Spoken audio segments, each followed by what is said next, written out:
Thanks, Mr. Chairman. Let me specifically recognize General Lingell, General Nucky, and Vice Admiral McCollum. As I understand, this may be your last time testifying before our committee.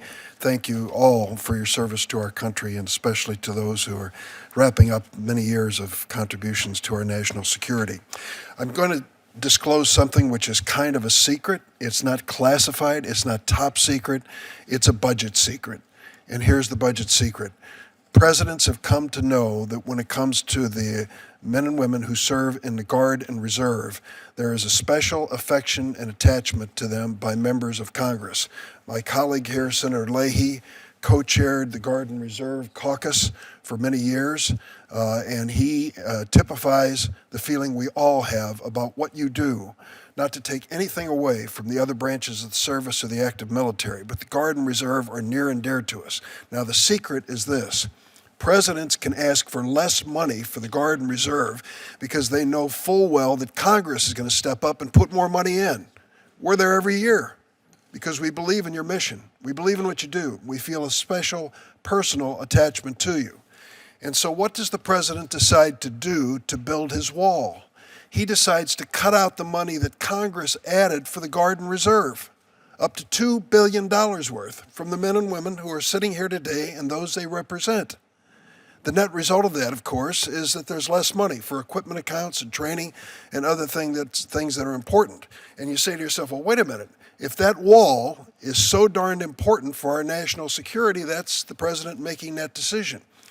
That might be a decent argument, were it not for the fact the president has over $9 billion in unspent funds he's taken out of the military already to put in his wall account that he hasn't spent yet. And now he comes and asks us for $3.8 billion more out of appropriated funds for our military, $2 billion out of the Guard and Reserve, to build up the balance in his unspent funds for his wall. I think that is entirely upside down and wrong, and have a bill to restore those funds.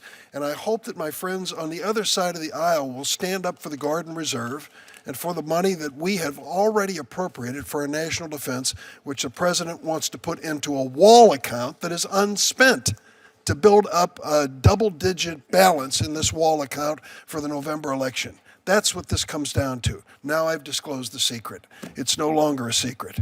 The fact is, we believe in you. We believe in what you do and the men and women who sacrifice their personal and family lives to serve our country. So I just ask you, in the time remaining, 2 minutes remaining, if you could take 15 or 20 seconds and tell me what the president's reprogramming of these funds you believe, what aspect of it is the most difficult and challenging for each of you. Why don't you start, Admiral McCollum? Sir, we typically use this account to provide intermediate upgrades, such as avionics upgrades, modular inputs to our aircraft, for tactical communications capability for our small boats, and for supply and logistics, water, fuel systems. So if the money is not there, what happens? It's kind of like taking your car to a garage. You can take it, we'll take it less often to the garage to get those upgrades, and we will defer some of our upgrades in hopes that we can pick that up in future years. General Bellin? Senator, as you probably know, thank you for the question, first of all. As you probably know, the Marine Corps represents about 1% of the NGREA budget.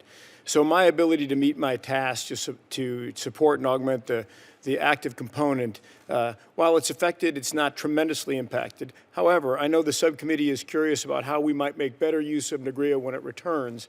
And from the Marine Corps' perspective, what we really need in the Reserve Force is the ability, the flexibility to use that money that you bestow on us on behalf of the taxpayers to buy individual combat and clothing equipment. And by that, I mean the literal body armor that our Marines and sailors, when they go So upgrading avionics, protective equipment for the men and women who might face combat. General Lingell?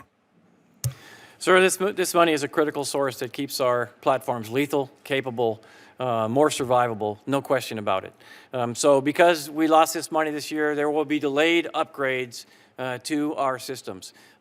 We are taking $790 million out of the upgrade system for the National Guard equipment in the Army and Air National Guard. We will lose the ability to put radar warning receivers to let crews know when they're being attacked by other planes. These will slip to the right. General Lucky?